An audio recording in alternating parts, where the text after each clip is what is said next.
Hello everyone, welcome to our channel. कल हमने पढ़ा था विवाह के प्रकार, कितने टाइप की मैरिज होती हैं। तो उनमें से ही जो मेजर टाइप्स हैं उनको हमने पढ़ा था। आज हम पढ़ेंगे हिंदू विवाह। इसके बाद जो हमारा नेक्स्ट टॉपिक होगा वो होगा मुस्लिम विवाह। तो हिंदू विवाह क्या होता है, इसके अर्थ को, इसके प्रकारों को हम पढ़ेंगे आज के वीडियो में।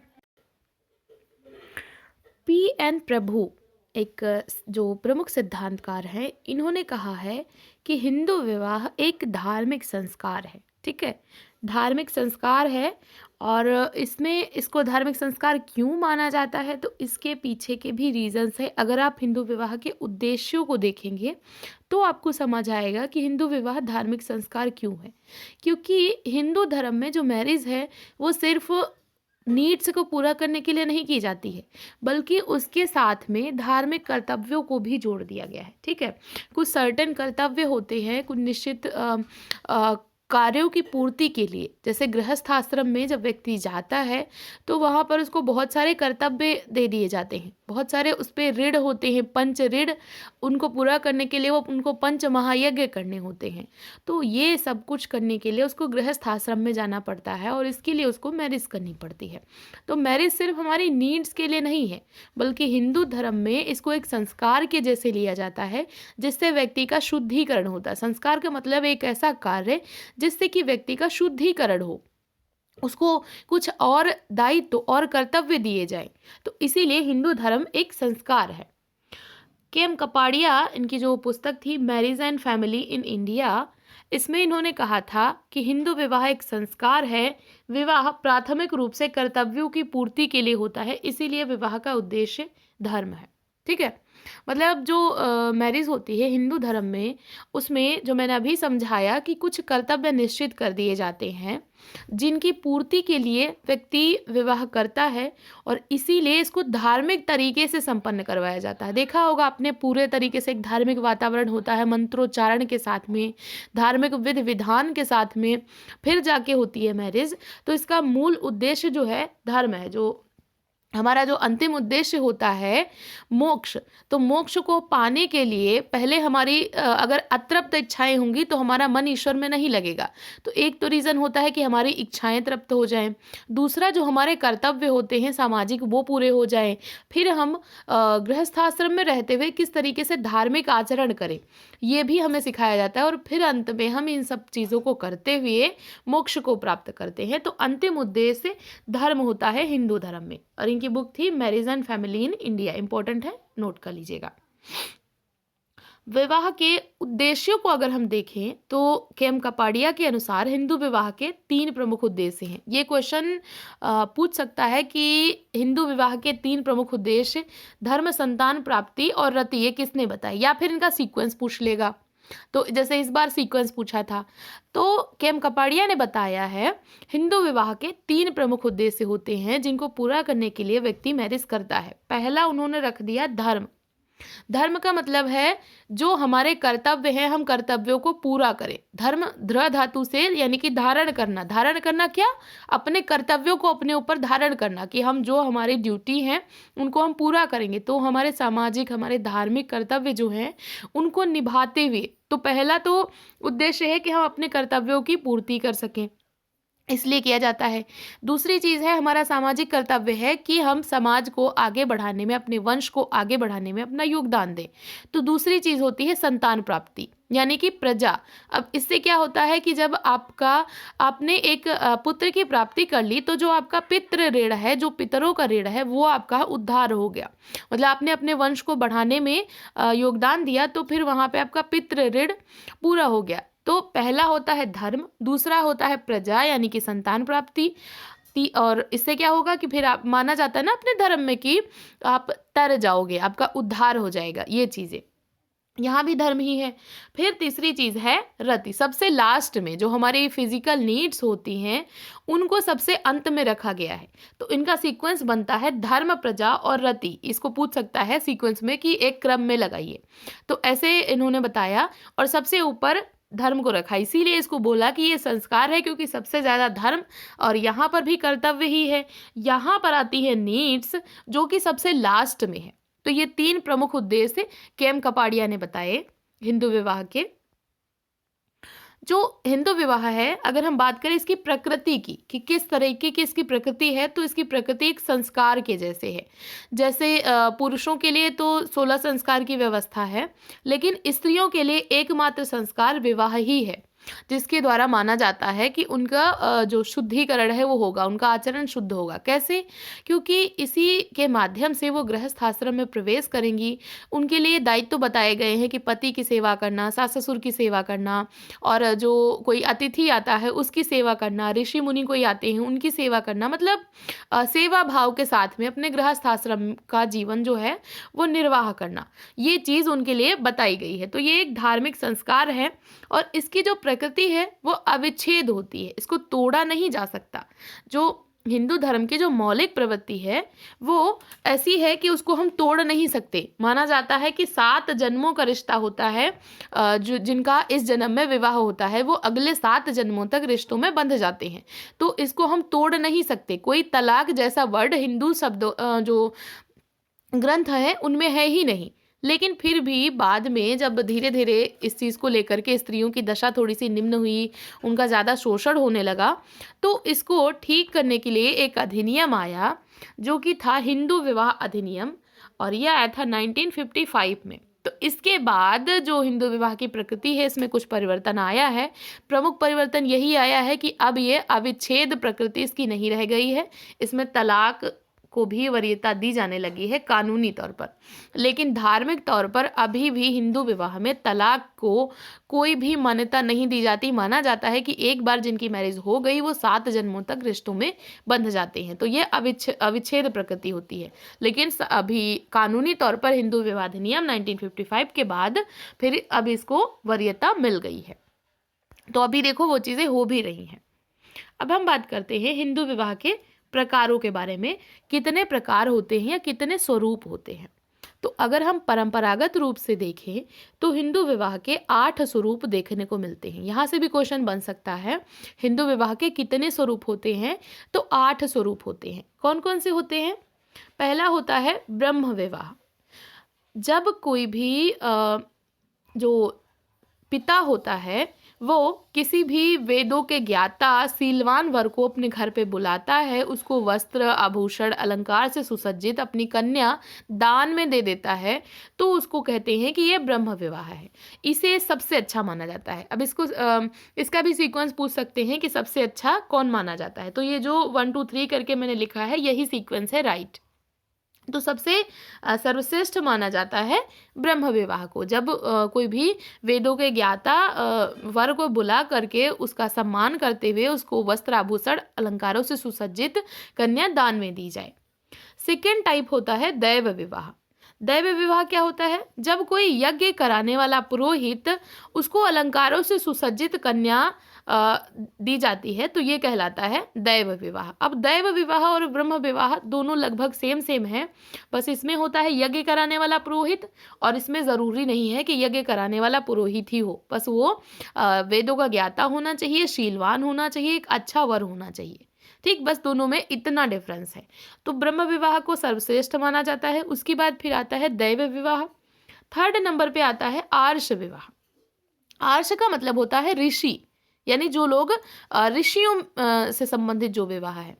तो इसमें क्या होता है, जब कोई ऋषि विवाह करने का इच्छुक होता है तो वो एक गाय और बैल का एक जोड़ा किसी कन्या के पिता को भेंट में दे देता है। तो जब वो ऐसा करता है तो माना जाता है कि वो ऋषि विवाह का इच्छुक है, और फिर वो जिस भी कन्या के पिता को ये दान में देता है उस कन्या से उसका विवाह हो जाता है। अभी सोचो आज के टाइम में ये चीज़ होती कितना आसान होता है ना। जिन लोग को चाहते सिर्फ एक गाय और एक बैल दान में दे दिया, हो गई मैरिज है। तो ऐसा होता था ऋषियों के समय में आर्ष विवाह, कि ऐसा माना जाता था कि वो विवाह के इच्छुक हैं। तो ये आर्ष विवाह हो गया। तो पहला ब्रह्म विवाह, फिर उसके बाद दैव विवाह आ गया, उसके बाद आर्ष विवाह आ गया। उसके बाद फोर्थ टाइप आता है प्रजापात्य विवाह। कौन सा? प्रजापात्य विवाह। इसमें क्या होता है, इसमें लड़की का पिता आदेश देता है कि तुम दोनों आजीवन साथ रहकर धर्म का जीवन व्यतीत करो। आर्ष और जो प्रजापात्य विवाह हैं ये लगभग समान ही होते हैं। अब उसमें उन्होंने भेंट दिया होता है और फिर उसे विवाह करने की इच्छा प्रकट करते हैं। इसमें भी लगभग वैसे ही होता है, लेकिन इसमें ये एक अलग से जोड़ दिया कि इसमें पिता आदेश देता है कि तुम दोनों आजीवन साथ रहकर धर्म का जीवन व्यतीत करो। तो पहला ब्रह्म, दूसरा दैव विवाह, तीसरा आर्ष विवाह, चौथा प्रजापात्य विवाह, पांचवा होता है असुर विवाह। असुर विवाह में क्या होता है, कन्या के परिवार वालों को हमने धन दे दिया, जो आजकल होता है ना कि वधू मूल्य की जो प्रथा है ये, तो इसको कहते हैं असुर विवाह, कि हमने पैसे दे दिए लड़की के पिता को और फिर मैरिज करी, तो ये होता है असुर विवाह। तो उसके बाद फिर छठा प्रकार होता है गांधर्व विवाह। इसमें क्या होता है, जो आजकल बहुत ही ज़्यादा प्रचलित है, जिसको आप लोग बोलते हो लव मैरिज। वर वधू की इच्छा है, उन्होंने अपनी आपसी समझ, आपसी प्रेम, आपसी इच्छा से विवाह कर लिया, तो ये कहलाता है गांधर्व विवाह। इसके बाद सातवां प्रकार आता है राक्षस विवाह। इसको निकृष्ट माना जाता है। इसमें क्या होता है कि कोई भी स्त्री है, उसको मार पीट कर, उसको किडनैप करके फिर उसके साथ में जब हम विवाह करते हैं, तो ये कहलाता है राक्षस विवाह। पहले क्या होता था, युद्ध में जो राजा लोग होते थे, तो जैसे एक युद्ध लड़ा और बहुत सारी जो युद्ध में बहुत सारी स्त्रियों को जीत लाए, मतलब वहाँ उनके पति मार दिए गए, तो उन स्त्रियों को उठा लाए, तो वो चिल्लाती हुई रोती हुई आती हैं, किडनैप करके लाए हो और फिर उनसे विवाह कर रहे हो, तो ये क्या कहलाता है, राक्षस विवाह। ठीक है। उसके बाद होता है पैशाच विवाह। इसमें क्या होता है कि यदि कोई स्त्री सोई हुई है या वो होश में नहीं है, वो घबराई हुई है, उसको कोई किसी तरीके का आपने नशा करा दिया है, या फिर कोई रास्ते में जा रही है, उसके साथ में आपने ज़बरदस्ती करी और उसके बाद आप फिर उससे मैरिज कर रहे हो, तो ये कहलाता है पैशाच विवाह। तो ये 8 प्रकार होते हैं, ब्रह्म, दैव, आर्ष, प्रजापात्य, उसके बाद गांधर्व, फिर राक्षस और पैशाच विवाह। ये 8 प्रकार या 8 स्वरूप विवाह के माने जाते हैं और यही सीक्वेंस है इनका। इसमें से जो आपके ब्रह्म विवाह है, दैव विवाह है, आर्ष विवाह है और प्रजापात्य विवाह है, इनको माना जाता है उत्तम श्रेणी के हैं। फिर असुर, गांधर्व, राक्षस और पिशाच, इनको माना जाता है निम्न श्रेणी के। ठीक है। ये जो राक्षस और पैशाच विवाह है, इनको तो बहुत ही ज़्यादा निकृष्ट माना जाता है। असुर और गांधर्व को एक तरीके से कह सकते हो थोड़ा बहुत ठीक माना जाता है। तो सबसे उत्तम कौन से हैं, ये 4, ब्रह्म, दैव, आर्ष और प्रजापात्य। फिर उसके बाद असुर और गांधर्व मध्यम में आ जाएंगे और राक्षस और पैशाच ये बिल्कुल निकृष्ट श्रेणी के विवाह माने जाएंगे। ये इस बार सीक्वेंस पूछा गया था, तो इस तरीके से इनका सीक्वेंस बन सकता है। अभी के समय में अगर देखा जाए कौन कौन से विवाह प्रचलित हैं, तो वर्तमान समय में आप अगर एक दृष्टि डालोगे तो ब्रह्म विवाह प्रचलित है, गांधर्व विवाह प्रचलित है, असुर और पैशाच विवाह भी प्रचलित है। जैसे खरीद करके लड़की की शादी कर ली और फिर उसके साथ में ज़बरदस्ती करी, कुछ गलत कृत्य किया, उसके बाद उससे शादी कर ली। और लव मैरिज तो काफ़ी ज़्यादा प्रचलित है, तो गांधर्व विवाह भी प्रचलित है। और जो दहेज दे करके शादी की जाती है, घर बुलाया लड़के को, उसका सम्मान कर रहे हैं, पूरा दहेज दे करके शादी कर रहे हैं। योग्य वर देखा जाता है ना, कन्या के लिए योग्य वर। भैया योग्य वर में क्या होता है, ये होना चाहिए, वो होना चाहिए, क्राइटेरिया सेट करते हैं मम्मी पापा भी। तो वो चीज़ इसमें, तो ये चीज़ आजकल देखने को मिलती है। तो एक तरीके से कह सकते हो अरेंज्ड मैरिज। ठीक, ये चीज़ आजकल देखने को मिलती है। दहेज प्रथा जो है वो भी यहीं से शुरू हुई थी कि अलंकृत सुसज्जित कन्या पैसे वैसे दे करके आपने दान में दे दिया, तो ये भी यहीं से कुछ हद तक शुरू हुई थी।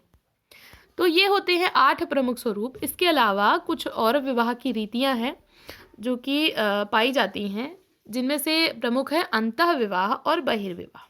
तो इसको भी थोड़ा सा समझ लेते हैं। अंतः विवाह क्या होता है, देखो अपने धर्म में रक्त की शुद्धता को बहुत ज़्यादा महत्व दिया जाता है कि हमारा जो खून है, मतलब वो हमारा ही खून रहे, किसी दूसरे या बाहरी व्यक्ति का रक्त उसमें ना मिले। यानी जो हमारी आने वाली पीढ़ी है वो हमारे ही रक्त से उत्पन्न हो। तो रक्त की शुद्धता को बनाए रखने के लिए अपनी ही जाति, अपने ही वर्ण और जो इनमें है विवाह करने को सर्वश्रेष्ठ माना जाता है। जो ऐसे माना जाता है ना कि एक ही कास्ट में आप मैरिज करोगे, एक ही वर्ण, मतलब अगर ब्राह्मण हो तो ब्राह्मण में ही शादी करोगे, इस तरीके से। तो जाति और वर्ण, अपनी ही जाति, अपने ही वर्ण के अंदर विवाह को सर्वश्रेष्ठ माना जाता है। इसका रीजन होता है कि रक्त की शुद्धता बनी रहे। इसके लिए भी कुछ नियम थे पहले के समय में। जैसे ब्राह्मण व्यक्ति क्षत्रिय वैश्य से शादी कर सकता था, क्षत्रिय क्षत्रिय वैश्य से शादी कर सकता था, वैश्य अपनी कन्या का विवाह फिर ऊपर के 3 वर्णों में कर सकता था, और जो शूद्र था वो केवल शूद्र से ही विवाह कर सकता था। तो इन जो ब्राह्मण क्षत्रिय वैश्य हैं इनको द्विज माना जाता था, तो इनके बीच में आपस में एक्सचेंज हो सकता था, विवाह हो सकता था, और शूद्र को बिल्कुल अलग माना जाता था। तो इनके बीच में विवाह बिल्कुल निषिद्ध था। फिर एक प्रकार आता है बहिर्विवाह। बहिर्विवाह में क्या होता है? अपने गोत्र, अपने प्रवर, अपने पिंड से बाहर विवाह करना। कि पहले तो हम कह रहे हैं रक्त की शुद्धता बनी रहे, तो अपनी ही कास्ट में विवाह करेंगे, लेकिन अपनी ही कास्ट में ऐसा तो नहीं कि अपने ही घर में कर लेंगे, इसके लिए भी कुछ नियम बनाए जाएंगे। बहिर्विवाह तो ये क्यों बनाया गया? ताकि जो निषिद्ध निकटाभिगमन है, जो निकट के संबंधी हैं, उनमें जो रिलेशन है वो थोड़ा सा प्योर बने रहें, उनमें विवाह ना हो, इसके लिए बहिर्विवाह के नियम बनाए गए। तो इनको थोड़ा सा समझते हैं। पहले समझते हैं कि ये सब होते क्या है। एक होता है गोत्र। गोत्र क्या होता है? ऐसे व्यक्ति जिनकी उत्पत्ति मानी जाती है कि एक ही ऋषि से हुई है। जैसे कि लोग बोलते हैं ना कि हमारा कश्यप गोत्र है, तो गोत्र का मतलब है कि हम सपोज करते हैं कि हमारी उत्पत्ति कश्यप ऋषि से हुई। तो इस तरीके से गोत्र जिनका माना जाता है कि जिनकी उत्पत्ति एक ही ऋषि से हुई है। तो एक गोत्र के व्यक्तियों में विवाह का निषेध होता है। सगोत्री जो होते हैं, माना जाता है कि अगर आपका गोत्र सेम है तो आप दोनों भाई बहन हो, आप दोनों की मैरिज नहीं हो सकती। फिर आता है प्रवर। तो प्रवर में क्या होता है?